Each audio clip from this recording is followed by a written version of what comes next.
Nós estamos aqui para a nossa supervisão ao vivo, Augusto. Quinzenalmente, a gente entra aqui para discutir os casos clínicos, tá bom? Primeira coisa, a gente não pode esquecer nunca que a vontade, ela é o motor de um ser humano, é o motor do indivíduo, da alma do indivíduo. A vontade está no centro das ações do indivíduo, tá? Então é um erro muito grave, por exemplo, se atender uma pessoa e nunca olhar dentro do olho dela, porque é o seguinte, pessoal, vamos lá, isso daqui é universal. Todos os pacientes que entram no seu consultório, eles estão contando uma história só que de modos diversos. Eles estão contando a história da impotência deles. Todo paciente que marca uma consulta com você, ele está dizendo, em outras palavras, eu estou impotente, me ajuda. Só que a materialidade da narrativa vai mudar de paciente para paciente. Então, por exemplo, eu vou dizer que eu estou impotente para você porque, minha esposa quer sair de casa, minha filha não fala mais comigo, porque abusaram de mim na adolescência, porque meu pai não me ama. Outro paciente vai contar a história da impotência dele para você,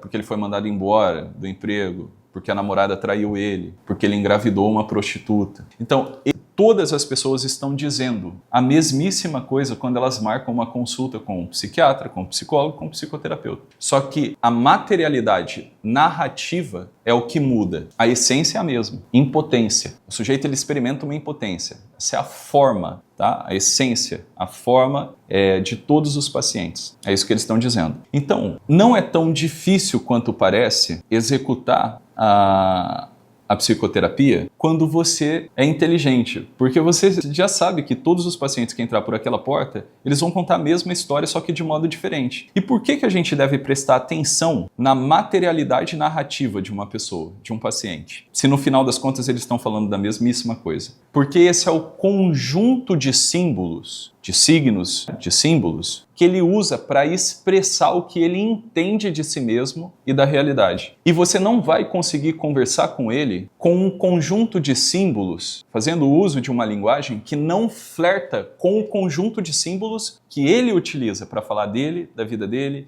dos relacionamentos dele e do que ele entende que é a realidade. Dá para compreender ou não? É tipo assim, meu filho de 3 anos, para eu falar com meu filho de 3 anos, para ele entender alguma coisa do que eu estou dizendo, eu preciso apelar para um conjunto de símbolos que ele tem domínio. Se eu falar para o meu filho assim, você viu o paralelepípedo ali? Ele vai falar o quê? Para o quê? Que isso, papai? A mesma coisa acontece com o paciente quando você não utiliza o conjunto de símbolos que ele tem domínio para conversar com ele. Dá para entender ou não? Então a terapia é um processo gradual, tá? De tornar a razão desse paciente, fazer com que a razão dele funcione adequadamente. Por quê? Razão quer dizer proporção. Você vai olhar para esse conjunto de símbolos que é a narrativa do paciente e vai pensar o seguinte, o terapeuta ele vai julgar o seguinte, esse conjunto de símbolos, ele é suficiente para explicar a experiência que esse paciente está me relatando? Como assim? Isso aqui é muito interessante. Vamos supor que eu procurei a Heloíse para um atendimento de psicoterapia porque a minha esposa me traiu. E aí eu tô puto, tô querendo sair de casa, cair na noitada, etc. e tudo mais. Tô com a vida toda estrepada agora porque o meu mundo caiu porque a minha esposa me traiu, eu fiquei sabendo. Beleza? Como é que uma pessoa, ela deveria, com verdade, ou seja, com razão, com proporcionalidade, relatar a impotência dela? Você acha que uma pessoa que está impotente, ela fala como quem tem razão? Você acha que uma pessoa que está impotente, ela fala como se o jeito adequado de falar, de expressar isso, é como se ela fosse um juiz que aponta para a realidade e diz, a realidade está errada. Imagina, eu sou esse paciente que sofreu, que está sofrendo aqui por conta de um adultério. Eu vou chegar, como é que ela faz isso? Ela não pode fazer isso comigo, e não sei o quê, e bababá, onde já se viu, sou eu que trabalho. Eu posso contar a história desse modo, só que eu pergunto, essa forma de expressar a experiência tem alguma coisa a ver com a verdade do que eu estou sentindo? Não. A estética que eu estou usando para expressar a minha dor não é adequada com a experiência de impotência que eu tenho. Porque o natural seria que na terapia ou na vida, uma pessoa que se sente impotente, ela fosse humilde, porra. E ela batesse na porta do teu consultório e dissesse assim, Heloíse, é o seguinte, eu sou fulano de tal, eu te procurei porque aconteceu isso, isso, isso e mais isso. E eu vou ser sincero com você, eu não sei o que fazer. E as coisas parecem que estão perdendo sentido para mim, eu tô sem rumo, e eu vim aqui perguntar para você, que é uma profissional, o que eu tenho que fazer? O que é correto fazer nessa situação? Porque eu não sei, entende? Porque essa é a verdade, porra. Quando você tá fudido, você não sabe o que fazer. Só que a expressão, ela não é autêntica. Quando o paciente expressa a impotência dele, ele não expressa com autenticidade. Como assim autenticidade, Thiago? Não é sincero. O conjunto de símbolos que ele está usando não é compatível para expressar a realidade vivida. Está compreendendo ou não? Então a gente vai ouvir a narrativa com esse olhar clínico diagnóstico. Essa pessoa é humilde. Por exemplo, vocês já devem ter assistido o filme A Paixão de Cristo, do Mel Gibson. Na Paixão de Cristo, tu vê Nossa Senhora lá no Calvário, maluca da cabeça, se descabelando. Você vê a Virgem Maria ali, completamente fora de si, como, por exemplo, uma mãe que perdeu, assim, dá super para compreender, mas vou usar esse exemplo como elemento de comparação. Você não vê a Virgem Maria ali, né, no papel, no roteiro estabelecido para o filme, como você vê uma mãe desesperada que acabou de perder um filho. Você não vê essa expressão no rosto da Virgem, de revolta, esse sentimento de injustiça, tá entendendo? Você não vê esse conjunto de símbolos expressos nem nas palavras e nem no semblante. Tudo bem, é cinema, mas por que uma pessoa, ela expressa o sentimento, o sofrimento dela desta maneira? Porque ela possui uma visão daquilo que é a vida e de como a vida tem que ser, daquilo que a realidade teria que ser, de como a realidade deveria aparecer para ela. Então existe aqui um bloqueio, assim, uma dificuldade de aceitação dos fatos. De quais fatos? O fato de que aconteceu algo comigo e o fato de que eu ignoro o que eu devo fazer nessas situações. Porque o que eu deveria expressar é exatamente isso, assim, olha, aconteceu isso comigo.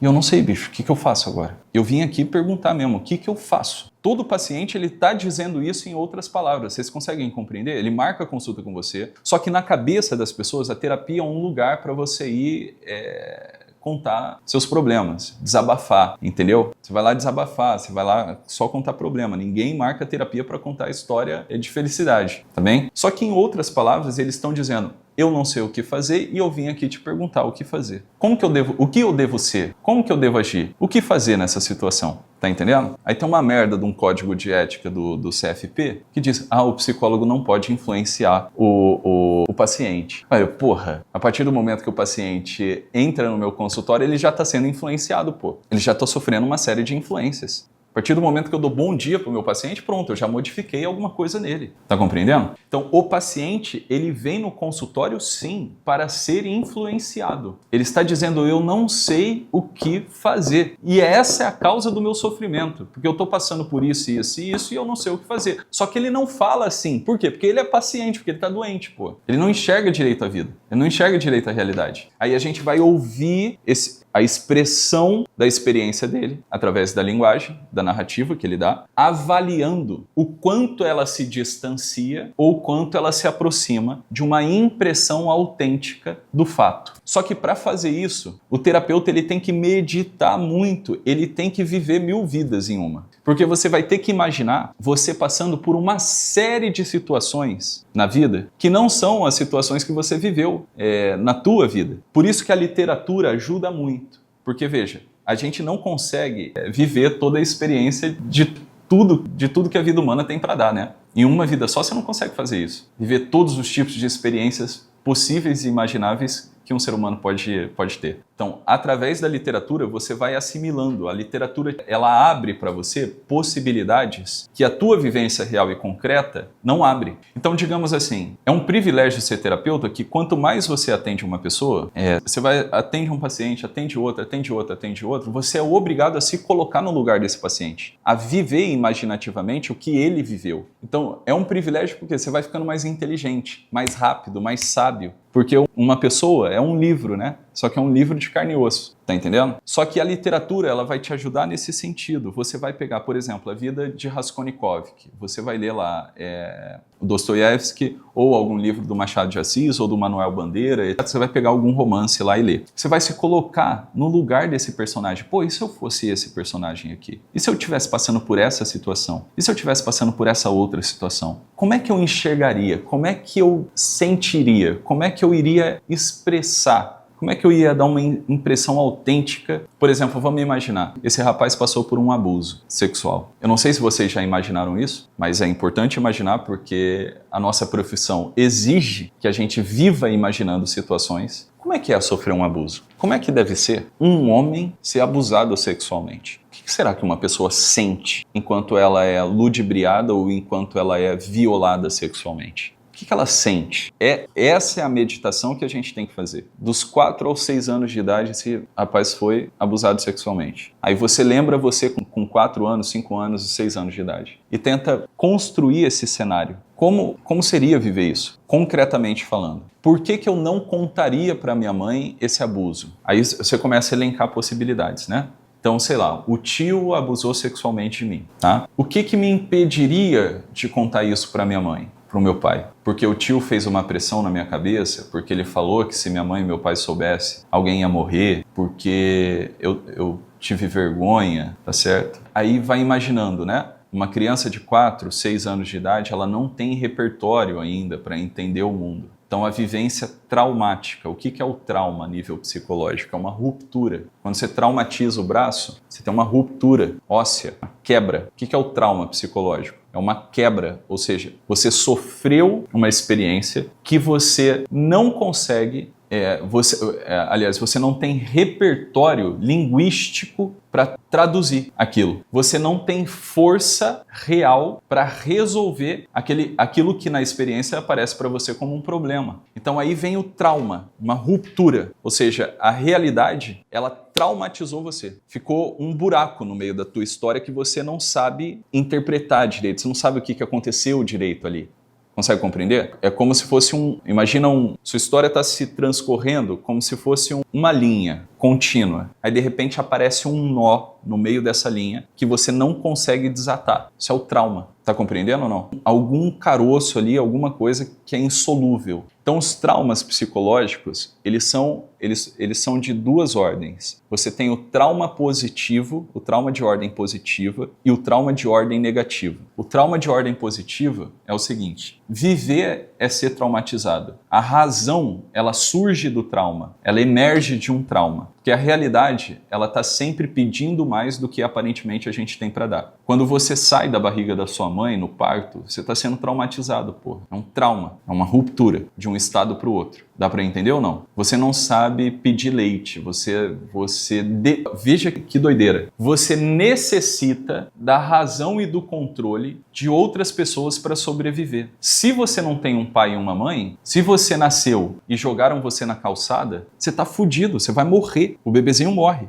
Que a realidade está exigindo algo dele que ele não tem para dar. Então você tem o trauma de ordem positiva, ou seja, a mediação da razão de uma outra pessoa que não permite que a realidade te esmague. Então você sofre o trauma, mas de forma amenizada. A realidade está exigindo mais do que você tem para dar, mas tem alguém que faz o filtro entre a tua capacidade e aquilo que a realidade exige de você, que é a mãe e o pai. Dá para entender ou não? Está muito complexo. Estão acompanhando o raciocínio ou não? Sim? Augusto, está acompanhando? Então, a mãe e o pai, a razão da mãe e o pai é o filtro entre a realidade bruta e a tua incapacidade de se virar sozinho. Então, viver é traumático. Você vai ter que responder ao meio, tá certo? Esse é o trauma de ordem positiva, quando existe um filtro, aquilo que o Winnicott coloca, né? A mãe suficientemente boa. O que é a mãe suficientemente boa? É a mãe que consegue filtrar adequadamente a realidade para que a criança vá se desenvolvendo sem sofrer o trauma de ordem negativa. O que é o trauma de ordem negativa? É a ruptura. Como assim a ruptura? O abuso sexual é um trauma de ordem negativa. Por exemplo, aconteceu alguma coisa que você não tem força para lidar, tá?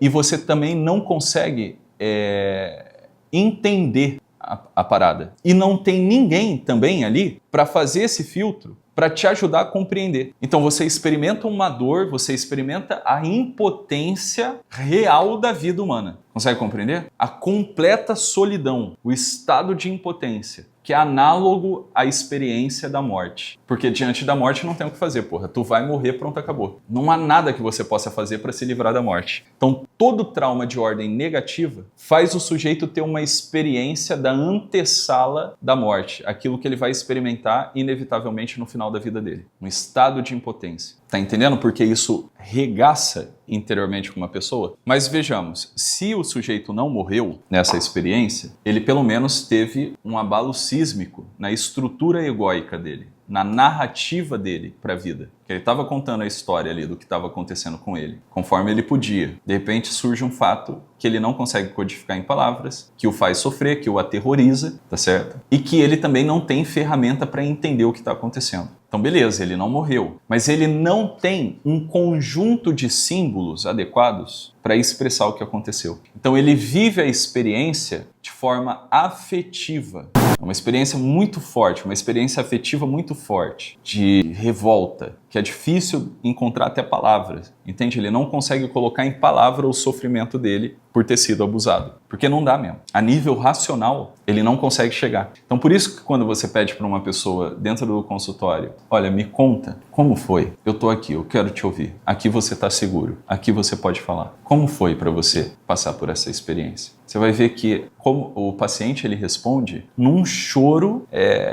contundente, assim. Chora, chora, chora, chora, chora, chora e ele não consegue falar. Ele vai conseguir falar com muita dificuldade depois que ele exprimir a dor dele num choro, entende? Aí ele chora, chora, porque lembrar, sob certo aspecto, é reviver aquilo lá que ele passou no passado, né? Na experiência passada. E aí ele começa a falar. E esse falar, descrever o evento traumático, já é o primeiro passo para solucioná-lo, porque ele começa a dar nome. Ou seja, aquela experiência, ela deixa de ser uma experiência bruta para começar a tomar uma forma narrativa. E quando você começa a dar uma forma narrativa para o que está acontecendo, isso já é obter o domínio sobre o que está acontecendo, através da linguagem. Quando você começa a contar para você mesmo ou para outras pessoas o que está se passando, isso já te dá um domínio sobre o que está se passando. Então, falar é poder. Tá compreendendo? Por isso que a terapêutica, essas sessões catárticas, né, que o paciente vomita o que ele está vivendo, vomita o sofrimento dele em cima da nossa mesa. Porque na medida em que ele faz isso, ele já cria um afastamento. Porque para você contar a sua história, você precisa olhar para você mesmo como se fosse um personagem. É assim, se eu falar assim, Aristone, conta aí um pouco da sua história pra gente. Aí vai falar, pô, na infância eu era assim, assim, assado, minha família era assim, assim, assado. O que acontece, psicologicamente falando, quando o Aristone está contando a história dele? Ele está olhando para o passado como se aquele Aristone lá do passado fosse um personagem. Ele é o observador onisciente que está narrando a história e existe o personagem aqui que é ele também. Mas existe um afastamento, dá para entender? E esse afastamento é o que permite ele olhar a própria história de um lugar mais privilegiado. Contar história é brincar de ser Deus, dá para entender? Você já está olhando de outro plano a sua própria história. Agora, quando você não consegue contar, você vive aquilo como se tivesse acontecendo o evento traumático. Tá entendendo? É como se você não conseguisse sair da dor do evento traumático, do terror daquele evento traumático. Então, por exemplo, esse rapaz, ele não contou ainda, ele não deu detalhes do que o faz sofrer, do que o fez sofrer. Eu posso te afirmar, né, eu posso te garantir, que ele ainda vive o abuso. Ele ainda vive dentro dessa espiral traumática. O abusador não está mais presente, objetivamente falando. Só que a sociedade para ele, isso é ele enxergando. A sociedade para ele é o abusador, tá entendendo? Uma pessoa que olha feio para ele é o abusador. Os amigos da escola são os abusadores, é o abusador de novo. Ele transfere, é como se tipo assim, ó, a experiência mais marcante da infância dele foi o abuso sexual. Então, tudo que ele vai enxergar posteriormente é através dessa lente do abuso. Então ele é sempre o abusado. Ele tá sempre sofrendo esse abuso da vida. O abusador ainda está presente. Por que o abusador ainda está presente? Porque ele não falou, ele não contou a história do abuso ainda. Ele não se distanciou dela. Por isso que ele não consegue conversar com ninguém nem ter amigos, exatamente. Porque se ele tiver amigos, se ele entrar na intimidade com alguém, como o abuso está presente, ele vai sentir a necessidade de falar do abuso. Porque ele vive o abuso, veja, o abuso para ele é ele. Qual é a história mais marcante da vida dele? O que está rolando na cabeça dele? Abuso. O abuso sexual que ele sofreu na infância, porra. Então, quer dizer, é impossível contar a história dele, é impossível dizer quem ele é, sem dizer que foi abusado. E enfrentar o abuso de novo, mesmo que narrativamente, é muito difícil para ele, porque ele vai ter que reviver aquilo ali, imaginativamente. Tá entendendo? Então ele prefere não se relacionar com ninguém. Digo assim, ele não é que ele prefere, né? Mas ele tem essa dificuldade de ter uma vida social, por quê? Porque ele confunde a identidade dele, o que ele é, com o que aconteceu com ele. Ele não consegue separar o que ele é, enquanto tal, dos acontecimentos da vida. O que você é uma coisa, o que aconteceu com você é outra. O que aconteceu com você não é o que você é. Dá para entender ou não? Eu vou explicar, olha só. Quando eu conto o que aconteceu comigo, eu só consigo fazer isso porque a minha identidade, ela tá fora da história. Sob certo aspecto, eu tô dentro e fora do espaço e do tempo. Aqui existe uma fronteira entre o tempo e o espaço e a eternidade. Pelo seguinte, olha só que interessante. Se você fosse o que aconteceu com você, você não conseguiria contar essa história. Você não conseguiria desdobrar o seu eu em dois para se ver como personagem. Quando eu digo para você, pergunto para você, Heloíse, quem é você? E você começa a contar a sua história, geralmente as pessoas acreditam que elas são o personagem que elas estão narrando, a história do personagem que elas estão narrando. Elas não conseguem se atentar que ela é quem está contando a história e não quem está sendo contado. Isso é muito difícil ou não? Por exemplo, quando eu conto a minha história para você, quem que está contando a história? O Thiago, eu. Só que, geralmente, eu vou acreditar no quê? Que eu sou aquele ali que está sendo contado. E eu esqueço que eu sou aquele que está contando, e não o personagem. Dá para entender ou não? Não? Seria aquilo que você explicou sobre o ego e a psique? Sobre as histórias que precisam se unir, né? Olha só, você tem uma história, mas você não é a sua história. Então, existe o eu narrativo e existe o eu substancial. Dá para entender? Vamos lá. Isso é um pouquinho complicado, mas na hora que vocês entenderem, vai brilhar uma luz na cabeça de vocês. Vamos lá. Por que eu tenho uma história? Quem que começou a dizer para mim quem eu sou? A minha mãe e o meu pai. Tá certo? Você é lindo, você é burro, você é inteligente, você é muito esperto, você não sei o quê, você é lerdo. Beleza? Então, eu começo a contar minha história com base na narrativa de alguém. Tá? Só que o que é o ser humano? O ser humano, ele não é uma história, ele é uma força que age. Eu sou o agente, eu sou uma força agente, tá claro? E a história, ela é o quê? Ela é a história do que aconteceu, ela não é a história do que eu sou, porque o que eu sou uma força que age. A minha história é a história do que eu fiz, é a história do que aconteceu comigo. Só que o que eu sou, a minha identidade, eu sou uma força que age. E a partir dessa ação, porque a gente está no tempo, decorre uma narrativa, uma história. A história é o que nós chamamos de ego. A narrativa é o que nós chamamos de ego. E o que você é mesmo? Você é uma força que age, você é a psique. A psique, ela nunca adoece. O que adoece? O ego. As pessoas confundem a história delas com o que elas são. Dá pra entender a diferença ou não? Se elas soubessem que elas são uma força agente, foda-se o que aconteceu. Tá entendendo? Foda-se. Eu não tô determinado pela porra que aconteceu no passado. Independentemente do que aconteceu no passado, eu posso agir. Eu sou uma coisa que age, uma força agente. Se eu pego aqui, essa chave, tiro ela daqui, coloco ela do outro lado, ela vai ficar aqui. E ela não vai sair daqui até eu tirar ela daqui. Se eu pego um ser humano, coloco ele do outro lado, suponhamos que eu pego aqui uma criança e coloco ela do outro lado aqui. Ela vai ficar aqui igual essa chave? Não. Por quê? Porque ela é uma força agente. É o que ela é. Ela é isso. O que aconteceu com ela, ou o que ela fez, é só uma consequência do ser dela, do que ela é. Não a determina. É o exemplo que eu dei nas primeiras aulas. Por exemplo, se a gente está aqui presencialmente, aí eu estou dando aula, eu levanto e dou um tapa na cara do Augusto. do nada. Eu sou livre para fazer isso, não sou? Ou seja, não aconteceu nada, simplesmente eu levantei e dei um tapa na cara dele. Se eu quisesse aparecer,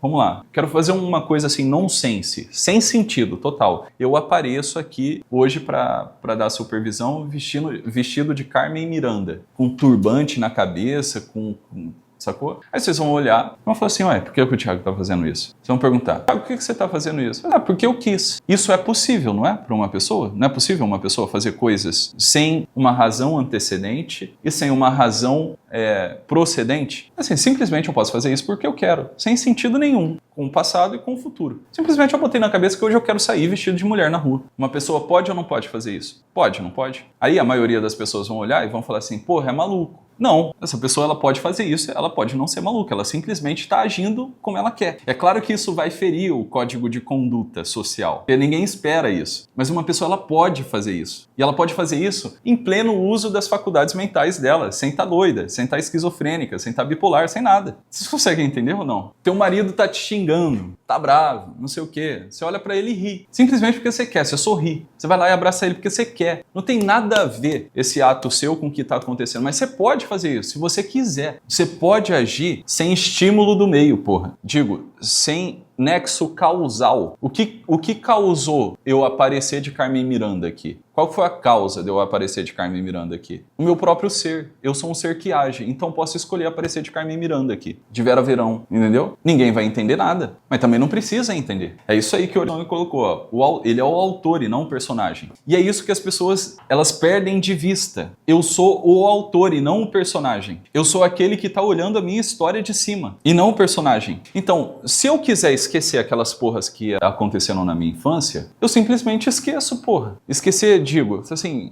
quer saber, eu não vou ligar mais pra isso não, que se foda. E vou tocar a vida a partir daqui. Tipo, não vou mais olhar pra isso. Isso é possível. Isso é muito possível. Ou não? O que vocês estão achando? Fala aí. Vamos abrir aqui os microfones.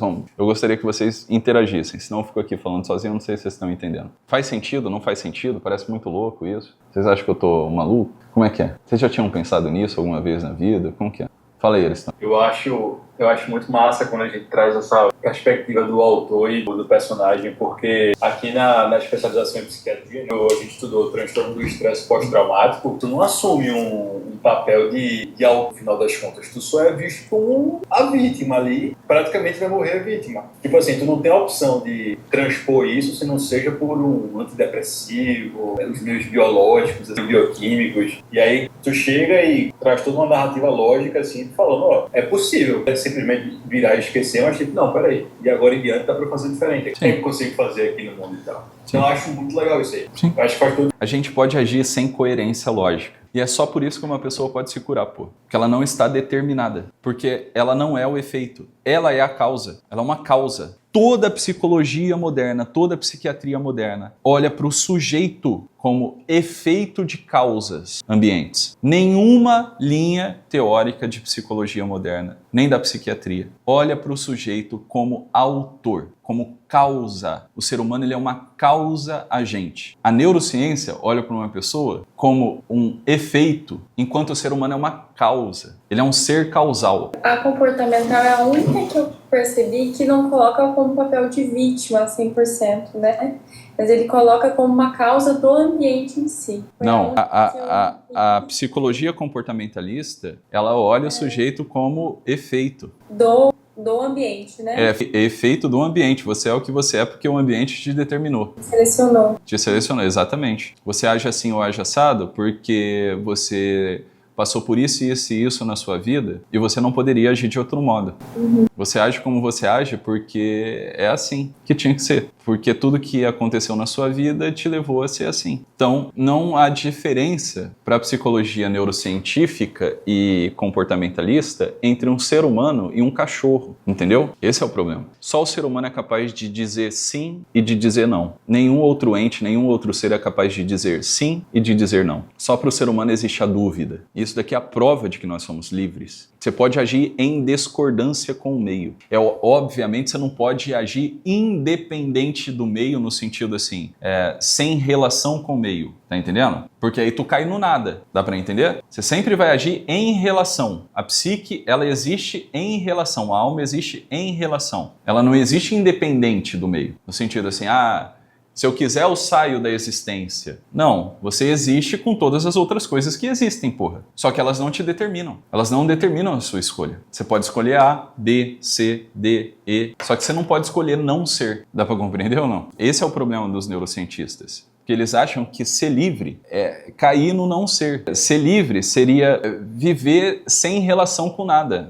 Ter a possibilidade de não se relacionar com nada. Só que o nada não existe. É isso que eles não conseguem entender. O nada é. O nada não existe. O nada é o nada. Só existe o ser e não o não ser. Dá pra entender? Mariana, Rayane, vocês entendem? Quando você fala assim, eu não tô fazendo nada. Mentira, alguma porra você tá fazendo. Alguma coisa você tá fazendo. Não existe não fazer nada. O nada é. O nada é uma figura de linguagem. Mais pra frente, nas aulas, vocês vão ver que esse tipo de visão de que o nada é alguma coisa, de que o nada tem alguma substância, veio com a física newtoniana. Então, por exemplo, entre eu aqui e a câmera, existe um nada, um espaço, tipo um vácuo. Não existe um vácuo, tem alguma coisa. Entre um planeta e outro existe um vácuo. Não existe um vácuo, existe alguma coisa. Porque não existe o nada. Essa noção de espaço é uma figura de linguagem. Por exemplo, entre a Mari e o guarda-roupa e o ventilador lá em cima, de teto, existe alguma coisa. Não existe o nada. Um espaço vago, nada. Não tem como ser o nada. E o espaço sideral também é alguma coisa. Existe o ar. O ar não é alguma coisa?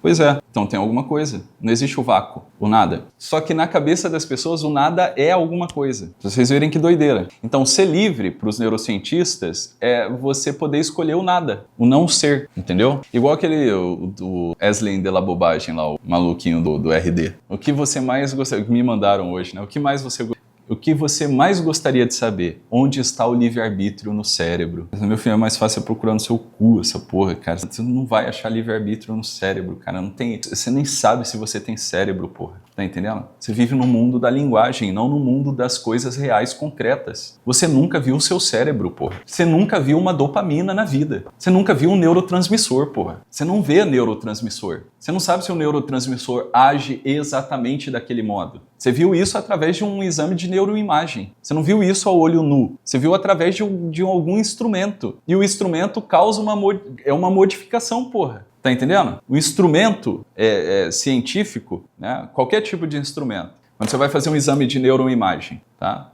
Você faz um exame de neuroimagem e você deduz que a coisa é daquele jeito. E quando você não está olhando, será que ela é daquele jeito? Será que ela se comporta daquele jeito? Você não sabe. Aí você faz uma dedução. Não, o neurônio funciona assim. Mas você não vê neurônio. Na realidade, você não vê neurônio. Você vê gente, pessoas. Dá para entender ou não dá para entender isso? Então assim, vamos fazer jejum de dopamina. Olha que, porra, isso é uma linguagem esquizofrênica. Para pensar, isso é uma linguagem esquizofrênica, transvestida de ciência. Como que você vai fazer jejum de dopamina, porra? Se você acredita que isso é linguagem literal e não uma figura de linguagem, você está esquizofrênico, porra. Você não faz jejum de dopamina. O que você pode fazer? Evitar prazer. Você pode evitar o prazer, pô, imediato. Você pode se privar do prazer. Esse conjunto de símbolos, evitar o prazer imediato, não ficar refém do prazer imediato, é infinitamente mais compatível com a experiência humana do que você dizer, eu vou fazer jejum de dopamina. Você consegue compreender? Aí esses filhos da puta, eles estão falando o que na tradição da igreja os caras descobriram lá atrás, pô. O que o povo hebreu já fazia. Penitência, mortificação. Os caras acharam que descobriram a roda agora. Jejum de dopamina. Vai tomar no cu. Isso é um mundo de linguagem. É um mundo dos signos, dos significados, sem o referente, sem a coisa. Entendeu? Aí parece uma coisa assim, nossa, caralho, eu descobri uma roda. Não, porra, tu é um idiota, é isso que tu é. Santo Agostinho discutiu a porra do livre-arbítrio lá atrás. Aristóteles, porra, o cara nunca leu Aristóteles na vida. O cara nunca leu a metafísica de Aristóteles na vida. E o cara se diz cientista. O cara não leu o pai da ciência, que é Aristóteles, e se diz cientista. É demais pra minha cabeça um negócio desse, entendeu? É foda, bicho. É foda. Beleza, fecha parênteses aqui. Então, o ser humano ele é uma força causal. É uma força causal. Nenhum paciente está determinado. Nenhum. O paciente não é o cérebro dele, entendeu? Só que eles confundem o autor com o personagem. Aí ferrou, entendeu? Não tem jeito, né? Você vai enlouquecer. Todas as vezes que você fizer isso, você vai enlouquecer. Quando some do teu horizonte de consciência, assim, eu faço o que eu quero, independentemente do que o meio me dá, no sentido assim, eu posso escolher, inclusive não fazer nada,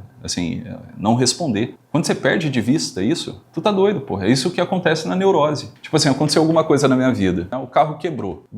Acidente de carro, bateram no meu carro. Eu posso ir embora a pé, deixar a porra do carro na via. Tranquilo. Só que existe um código de conduta social. Não posso deixar o carro na via. Beleza, pela lei, pelo código de conduta, eu não posso. Só que a lei, a ética, ela expressa uma realidade ideal e não a realidade mesmo. As placas de trânsito, elas não estariam lá se não fosse para apontar o que é ideal. É ideal que você ande a 110 km por hora. Mas se todo mundo andasse a 110 km por hora, não ia precisar de placa de trânsito, porra. Qualquer regra, qualquer lei da vida expressa uma realidade ideal e não a realidade enquanto tal. Não é porque a lei diz não deixe o seu carro no meio da Avenida das Américas que eu não posso deixar o carro na Avenida das Américas. Porra, tá entendendo? A lei diz não mate. As pessoas deixam de matar? Se as pessoas não matassem, não ia precisar de lei, pô. A lei é o ideal e não o real. E é isso que confunde a cabeça do neurótico também. Tá compreendendo ou não? Então, por exemplo, na cabeça do paciente, da Heloíse, aparece assim, abuso sexual é mal, é imoral, é um crime, é uma coisa odiosa, que deve ser punida. Só que isso é o ideal. O ideal era que não acontecesse abuso sexual. Não é o real. Então, todo o sofrimento humano, ele nasce da comparação entre o estado real, que o sujeito se encontra, e o estado ideal, e aquilo que é ideal. Uma pessoa começa a sofrer quando ela vive mais no ideal, ela torna o ideal rígido, as coisas têm que ser assim, ela esquece que as coisas acontecem como acontecem. E isso é a realidade, porra. Bem-vindo. O ideal, ele serve para você ir como uma luz que ilumina o caminho. O ideal não é o caminho, é uma luz que ilumina o caminho para você chegar. Só que se você abraçar a luz que está iluminando o caminho, você fica no escuro, porque você vai apagar ela. Tá entendendo? Faz sentido ou não? Aí ele vê, né? Veja, por que fizeram isso comigo? Não se deve fazer isso, eu não faria isso com ninguém, etc e tudo mais. Ele compara isso com o que aconteceu. Aí vem um sofrimento. Por que Deus permitiu isso comigo? Por que a realidade foi assim comigo? O que eu fiz para merecer isso? Entendeu? E pior, Tiago, aquelas abordagens que falam tem que abraçar a tua criança interior, tua criança zangada. Aqui em Porto Alegre tem uma terapia, né, que é a terapia do esquema. Rapaz, os caras só falam isso. Assim, tu tá chateado, não, tu tem que acolher tua criança zangada. Exato. Cara com 70 anos na cara, tu tem que acolher tua criança zangada, tua criança interior. Exatamente. Agora veja, por que o santo ele é o estereótipo de sanidade mental? Já pararam para pensar nisso? Porque o meio influencia como ele age, né? Não só por isso, mas... Talvez. Como? Eu pensei aqui em desapego das coisas, não sei se tem a ver. Porque ele se reconhece como uma força agente. Essa é a primeira coisa, ele se reconhece como uma força agente. E a segunda coisa, ele é santo porque ele crê em Jesus Cristo, né? Então, crer em Jesus Cristo, crer em Jesus Cristo, que é verdadeiro Deus, verdadeiro homem, ter fé significa confiar. A palavra fé, fidei, significa fidelidade. Fidelidade a alguém, fidelidade a uma promessa, a alguém. Você é fiel a essa pessoa, você confia no que ela está falando, no que ela falou. E não dá para confiar numa pessoa que você não conhece. Ninguém confia em estranhos, né? Não aceite bala de estranhos. Então, veja bem, o transtorno mental, ele nasce, a base dele é a desconfiança. Só que quando a gente está falando de transtorno mental, a desconfiança do quê? A desconfiança da realidade, ou seja, a desconfiança de Deus. Você acha que Deus está de sacanagem. Todas as vezes que você acha que Deus está de sacanagem, você vai ter que criar infinitos mecanismos de controle para não se fuder. Vamos pensar isso numa relação normal de ser humano para ser humano. Você está casado, só que você acha que a sua mulher está de sacanagem com você. O que vai acontecer? Você vai começar a fazer um inferno na vida dela, né? Porque você vai ficar inseguro pra caceta, você vai querer controlar tudo. O que é uma relação boa, uma relação estável? Como é que você fica estável, psicologicamente falando, emocionalmente falando? Quando você confia em alguém mais forte que você. Se você confia na sua esposa, o que vai acontecer com o teu relacionamento? A tendência é melhorar, né? O que vai acontecer interiormente com você? Você não vai sofrer esses abalos sísmicos interiores, emocionais. Quando uma pessoa desconfia de Deus, e isso acontece com todos nós, todos sem exceção, quando a gente acha que Deus está de sacanagem, que Deus está dormindo, que Deus está cagando e andando pra gente, pra realidade, pro que está acontecendo, você vai criar infinitos mecanismos de controle. Ou seja, você vai criar a fantasia de que você precisa saber de tudo e controlar tudo, porque existe uma sacanagem na realidade. Uma sacanagem sacanagem estrutural. Deus é mau. Ou Deus está dormindo. Ou, sei lá, Deus está de sacanagem mesmo. O que é essa sacanagem? O que é esse mecanismo de controle a nível teórico na filosofia? É a filosofia gnóstica. O que é o gnosticismo? É a salvação pelo conhecimento. Você precisa conhecer tudo, controlar tudo, porque senão você está fudido. O que acontece com um paciente que está sofrendo com uma ansiedade? O que acontece com uma pessoa que está sofrendo? Qualquer tipo de eventualidade de sofrimento da vida. Ela olha para a realidade e, em outras palavras, ela diz o quê? Que Deus está de sacanagem, porra. O cara foi chifrado. Ele acha que existe uma sacanagem na estrutura da realidade. Isso não pode acontecer. Se aconteceu é porque a realidade está de sacanagem. Em última instância, Deus está de sacanagem comigo. Porque se ele não tivesse, ele não teria permitido isso. Meu filho morreu. Deus está de sacanagem. Minha mãe morreu. Deus está de sacanagem. Eu me acidentei. Deus está de sacanagem. Ou seja, a estrutura da realidade ela é falha. A realidade é perigosa. A realidade é uma puta de uma sacanagem com a gente, que a gente sofre. E aí, para suplantar esse temor, esse medo, o que eu preciso fazer? Eu preciso confiar em mim. Só que aí você começa a confiar em você. Só que aí você vê que não dá para saber de tudo, não dá para controlar tudo. O que acontece? Você se fode também, entendeu? Você começa a ficar obsessivo, começa a ficar compulsivo, começa a ficar ansioso. Agora, a partir do momento que você confia, tipo assim, olha, se Deus tá aí mesmo, né? E pela razão você consegue descobrir que Deus está aí, que Deus é o ente necessário. Se Deus está aí, foda-se. Ele é que sabe das coisas, pô. Se ele sabe das coisas, eu quero saber pra quê? Ele que resolve. Tá entendendo? Sob certo aspecto, é isso que acontece na cabeça de um santo, mas isso acontece intelectualmente na cabeça de um santo. Não é por forçação de barra. Não é que ele fala assim, agora entendi que agora eu vou forçar a barra pra ser assim. Não, ele enxergou que a coisa é assim. Porra, se Deus está aí, ele tem uma solução para os problemas, porra. Porque ele é Deus. Tiago, mas qual a solução que Deus vai dar para os problemas? Sei lá, porra, que se foda, eu não quero saber. Para que eu vou saber? Se já tem ele sabe. Tá compreendendo? Não basta que ele saiba? Para que eu tenho que saber também? Eu não vou saber resolver. Eu não quero ser Deus, porra. É um trabalho do diabo. Às vezes você tá maluco. Deus não dorme, porra. Eu gosto de dormir, tá entendendo? Só que assim, isso é vivido psicologicamente falando. Na prática, ninguém consegue viver assim. Porque senão você não dormia. O fato de você dormir, você encostar a cabeça no travesseiro e apagar, em outras palavras, diz o quê? Que você não é o autor, porra, da realidade. Dormir é um ato de confiança na realidade, em Deus. Teu filho tá doente no hospital. Uma pessoa que não confia na realidade, que não confiasse na realidade, na prática, não psicologicamente falando, mas na prática, que ela não confiasse na realidade, não confiasse em Deus, uma mãe, ela jamais ia dormir com o filho doente. Jamais, jamais. Enquanto o filho não sarasse, ela não ia pregar o olho. Ela não ia sair de perto.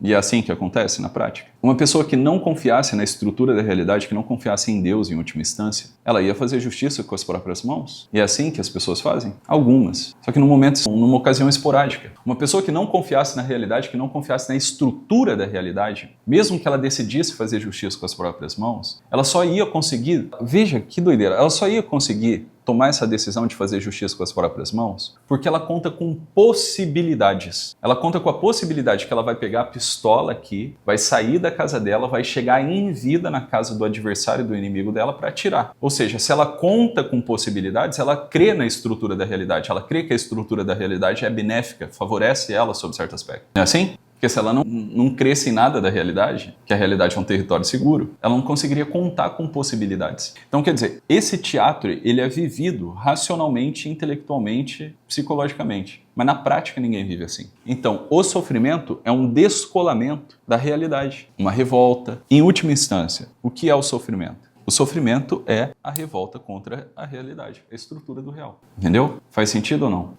O sofrimento psíquico, né? Só que se revoltar contra a realidade é serrar o galho que você está sentado. Não dá. Porque todas as soluções, elas aparecem da realidade. Elas não aparecem da minha cabeça. Eu não crio soluções. Eu escolho o que eu vou fazer. Por exemplo, se bateram no meu carro. Cara, eu não criei o cara que dirige o guincho. Eu não criei um caminhão de guincho. Eu não asfaltei a porra da avenida. Eu não criei o motor do carro. Eu não fiz nada, porra. Então, quer dizer, eu vou encontrar a solução onde? Vou encontrar a solução na mesma realidade, que agora eu tô revoltado. Entendendo? A não aceitação do fato traz um distúrbio, um desvio comportamental para o sujeito e faz sofrer. Então, qual que é a saída? Aceita tudo o que te acontece. Aceita não no sentido assim, não vou fazer nada. Não é nesse sentido. É aceitar no sentido, isso está acontecendo mesmo. E tá tudo bem. Tá tudo bem porque tá acontecendo. Você ficar revoltado não vai desacontecer a coisa que aconteceu. Então, isso aí. Você confessar, isso está acontecendo. Sem revolta, sem ficar estressado, sem nada.